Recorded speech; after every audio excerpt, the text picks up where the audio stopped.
maybe I'll go on to his other teacher before return to Ajahn Ginri. This is Luang Por Tongrat. And Luang Por Tongrat, very different kind of monk to Luang Por Ginri, although they were close friends. He was senior to him, and he is the kind of monk many people refer to as like Zen-like, in that he was very vigorous and outspoken and outrageous in his behavior, which of course in Thai idiom, Thai monastic idiom, where etiquette and good behavior is so stressed, and we really quite made him stand out. And he, again, his biography is, it has this kind of mythic elements, and you don't always know just how much you can take. He's believed to have realized enlightenment in a very short time, in 6 years. This is one of the main beliefs about him, let's say. And what we do know is that he steadfastly refused to change his ordination lineage and become the Dhammayut, like most of Ajahn Mun's disciples who wanted to express their devotion to him, and by becoming part of the same lineage and formally being able to dedicate themselves as his students and disciples. But even so, he was obviously given great respect and given some prestige in the group of Ajahn Mun's early disciples, which was unusual for someone of the other sect.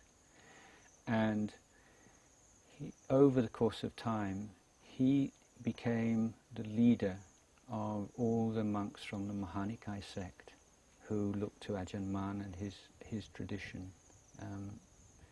And so he was like the teacher and the leader of that group, of which Ajahn Chah was one member. Although when we call it a group, it don't necessarily mean that they met together and they identified with themselves, but it was a very sort of closely knit number of Mahanikai monks. To give you an example of his outrageous behavior, I mean this is outrageous by monk standards, not by lay people standards, so maybe not totally too startling. But when the monks in the morning, we go on alms round, and they walk back with the bowls full of food, which is then given up to the kitchen, and then people prepare the food for the monks and so on. It's absolutely taboo to open your bowl or to take anything out of it before you get back to the monastery. You don't have any right to do that at all. And Ajahn Mun was well known for his very strict adherence to the discipline. He could be very fierce about this. Most people were kind of afraid of Ajahn Mun. And it was a period when Ajahn Mun wasn't giving regular Dhamma talks, and Ajahn Tongrat had observed that the only time that they get a Dhamma talk is a really fierce kind of fire and brimstone talk that he liked to listen to was when somebody had done something wrong.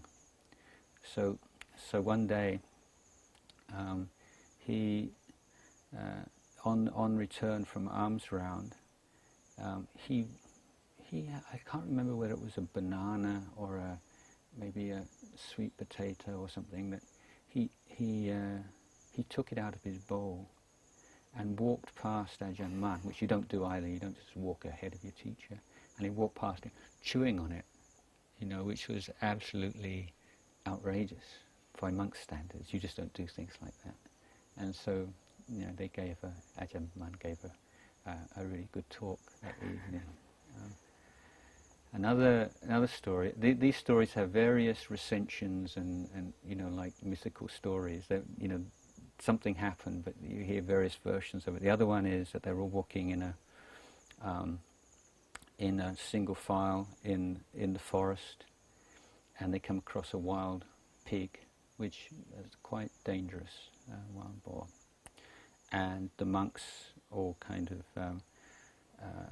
ran off into the forest or got out the way, and Ajahn Mun was standing there, and Ajahn Tongrat, Luang Por Tongrat, who was walking behind him, strided forward past Luang Por Mun and kicked the pig, and then the pig ran off. So this is kind of idea of his kind of character, and why some people say it's like Zen-like, that kind of idea. Now, of course, the ironic thing is, nobody actually knows when Ajahn Chah met Ajahn Tongrat, where, how many times, how long. There's no information at all. All we know is that Ajahn Chah relates that the first time that he met Luang Por Tongrat, Luang Por Tongrat didn't know who he was. He wasn't a famous monk at all. And so he walked into the monastery where Luang Por Tongrat was living. Luang Por Tongrat saw him and he said, "Oh, Cha, you've arrived at last." So it totally startled him because, how could he possibly know who he was? There was just no way.